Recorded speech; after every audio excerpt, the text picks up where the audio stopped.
Then the Sadducees, who say there is no resurrection, came to him with a question. Teacher, Moses wrote for us that if a man's brother dies and leaves a wife but no children, the man must marry the widow and raise up offspring for his brother.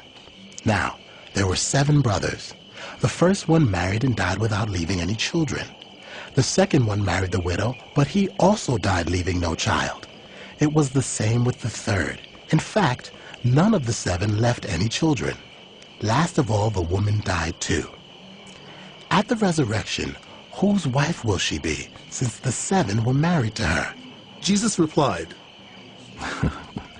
Are you not in error because you do not know the Scriptures or the power of God?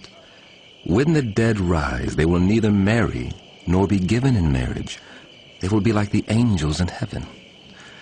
Now, about the dead rising, have you not read in the book of Moses, in the account of the burning bush, how God said to him, I am the God of Abraham, the God of Isaac, and the God of Jacob. He is not the God of the dead, but of the living. You are badly mistaken.